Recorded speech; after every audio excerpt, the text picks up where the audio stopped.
Hello friends, a huge welcome to my channel. Today we are going to cover a text written by Sir J. Arthur Thomson. बहुत popular writers की category में तो नहीं आते हैं, but he is a very important writer for all the literary competitive exam aspirants. Although JFWCE के syllabus में this has been given as a poetry, but to me it is more like a prose. It is kind of an essay. Let us see what is there inside this text.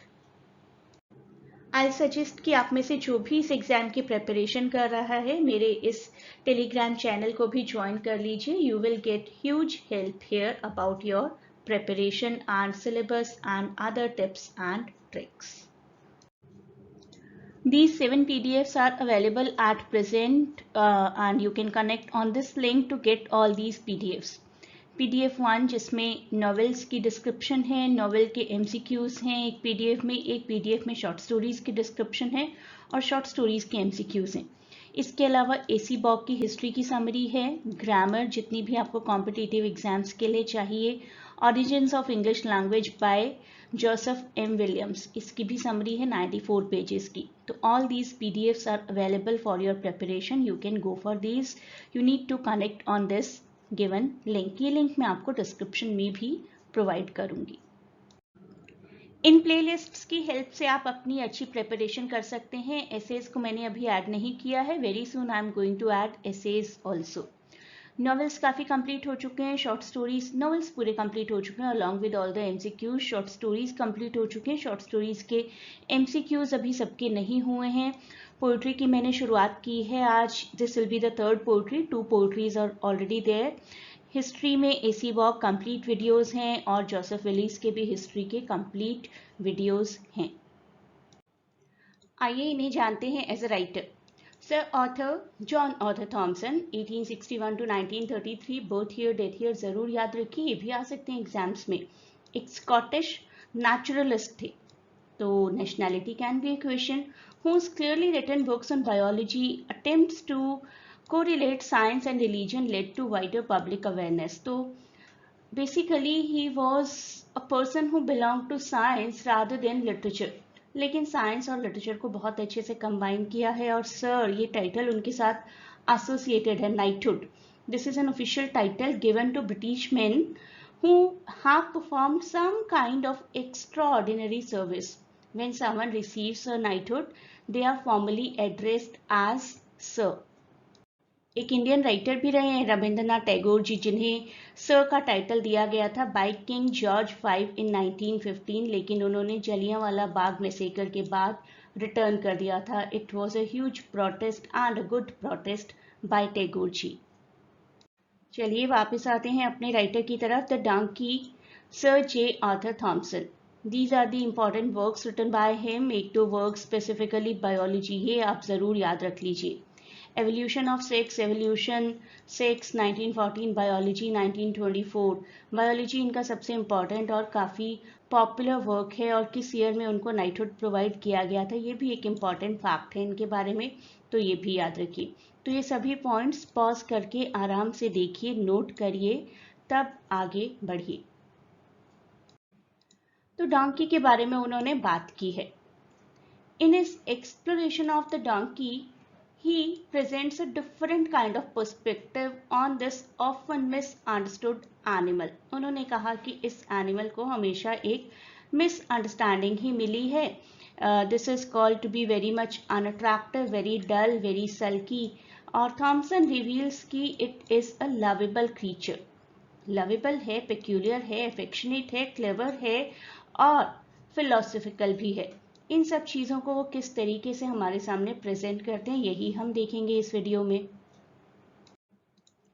छोटे छोटे points आपको याद रखने हैं. उन्होंने जो हमें बताया दैट इज की डोमेस्टिकेटेड डंकी जो होता है that is descended from the African wild ass. ये याद रखना है आपको. This can be an important question, important point. with various types exhibiting distinct physical and mental characteristics. तो डोंकी में अलग अलग तरीके के मेंटल और फिजिकल कैरेक्टरिस्टिक्स होते हैं, अपने यूनिक क्वालिटी ट्रेट्स होते हैं. ऑल्दो पोनी से रिजेंबल करता है डोंकी, लेकिन donkey is a different creature और different characteristics हैं that set it apart from pony. Donkey के साउंड के साथ हम इंडिया में क्या एसोसिएट करते हैं? ढेंचू. उसी तरीके से हियो is associated in European countries with the sound of donkey. One of the most intriguing aspect of donkey is its braying. उनकी आवाज को braying का नाम दिया गया. This can also be a question. Often described as the hiyo. ये unusual sound जो donkey के throat से produce होता है begins with the exuberant enthusiasm and tapers off into melancholic sob. तो कई बार ये साउंड आउट ऑफ एंथुसियाज्म होता है, कई बार ये sound out of some melancholic condition होता है, echoing its desert origin and rousing other creatures in vicinity. तो this creature belongs to desert basically और अपने आसपास के creatures को कई बार राउज करने के लिए, कई बार अवेक करने के लिए, उनसे कम्युनिकेट करने के लिए भी इस साउंड को प्रोड्यूस किया जाता है. जो डोंकी का कलर होता है that is very drab. I mean it can easily blend, it can easily camouflage with the environment. तो donkeys often drab coloration blends seamlessly without any doubt with its sandy environment, allowing it to remain concealed, hidden in the dry dust that speaks to its heritage. तो जहाँ से आए हैं उसी colour को carry करते हैं अपने साथ. इनका कलर अपने आप में एक प्रूफ है कि it belongs to desert. It's long sensitive years की बात करते हैं, serve as vital tool for detecting potential threats, yet the simple, sparse diet reflects the harsh realities of its desert home. तो डेजर्ट से belong करते हैं, कान बड़े बड़े होते हैं, किसी भी डेंजर को बहुत ही जल्दी सुन सकते हैं. देखिए कितनी क्वालिटीज बता रहे हैं. अनफॉर्चुनेटली ह्यूमंस क्या करते हैं, डोंकीज को सिर्फ और सिर्फ एक्सप्लॉइट करते हैं और उतना नॉरिशमेंट प्रोवाइड नहीं करते जितना उनको नीडेड है. देखिए ये है अफ्रीकन वाइल्ड रेस जो कि थोड़े से ऐसा लग रहा है गॉड ने ही उनको कुछ ऑर्नामेंटेड और थोड़ा सा better look, so called better look देकर भेजा है. And donkey is the conventional donkey look के साथ, so called conventional donkey look के साथ, जिसको कि हम आराम से एक्सप्लॉइट कर सकते हैं. Right, this one seems to be more sophisticated and this one seems to be more domesticated. In contrast, the African wild ass is portrayed as a striking, spirited and courageous animal.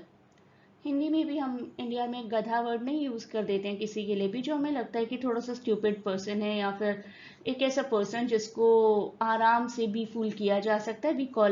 We associated with the word गधा. तो donkey को माना जाता है कि उसको तो exploit कर सकते हैं, उसको कोई फर्क नहीं पड़ता. लेकिन ये एनिमल्स जो है ना, कुछ खास एनिमल्स, ज़ीब्रा, हॉर्स, लगभग इसी ब्रीड के अफ्रीकन वाइल्ड एस, उनको थोड़ा करेजियस और थोड़ा स्ट्राइकिंग और थोड़ा स्पिरिटेड माना जाता है, बेटर प्रोफाइल दिया जाता है. We can say that. With males leading groups of females and the young. तो बिल्कुल एक कन्वेंशनल वे में ये लोग चलते हैं. अफ्रीकन वाइल्ड एस माना जाता है कि मेल्स जो हैं वो फीमेल्स को और यंग वंस को लीड करेंगे. फियर्स प्रोटेक्टिवनेस के लिए, अपने कॉन्फिडेंस के लिए जाने जाते हैं. और इंडिया में तो आप जानते हैं गधा किसके लिए हम इस्तेमाल करते हैं. अनफॉर्चुनेटली रॉन्ग वर्ड है but we use it for the person who lacks the confidence. Yet the domesticated donkey is frequently seen as a melancholic creature, उदास सा, अपने आप में खोया हुआ एक creature, overshadowed by the careless human attitude. The Egyptian high caste white ass exemplifies a well-bred lineage worth preserving. लेकिन इस donkey का ही एक high class well-bred lineage है जिसको कि preserve किया जा सकता है and that is worth preserving. This Egyptian white ass is considered to be more fierce and active in comparison to the domesticated donkey. तो कंक्लूजन देखिए क्या निकलता है. एक ट्रैजिक लॉस होगा अगर डोंकी की नोबल क्वालिटीज को इग्नोर किया जाए. Despite the many admirable traits, many admirable qualities, these animals are often burdened. Physically burden भी करते हैं और हम इनको बिल्कुल इग्नोर करके भी इनको बर्डन करते हैं, नेग्लेक्ट करते हैं, मिसअंडरस्टैंड करते हैं, highlighting the need for greater appreciation and care. तो हमारे सर जे ऑर्थर थॉमसन कह रहे हैं कि there is need for great appreciation and care and to show more importance towards this creature. आइए देखते हैं अब कुछ क्वेश्चंस और इनके आंसर्स आप मुझे कमेंट्स में बताइए। Who was sir J Arthur Thomson? A famous painter, a Scottish naturalist, a politician और अ पोएट? ए, बी, सी या डी, जो भी आपका आंसर है आपके हिसाब से आप मुझे कमेंट में लिखकर बताइए। Question number 1 and answer A, B, C, D इस फॉर्मेट में लिखिए। What traditional view does Thomson challenge regarding donkeys? They are intelligent, they are beautiful, they are unattractive, dull and sulky, they are wild and aggressive. A, B, C, D. जिस भी lens से उन्हें traditional view में देखा जाता है वो answer आप मुझे बताइए कमेंट्स में। Let me remind you once again about the PDFs. There are 7 PDFs at present.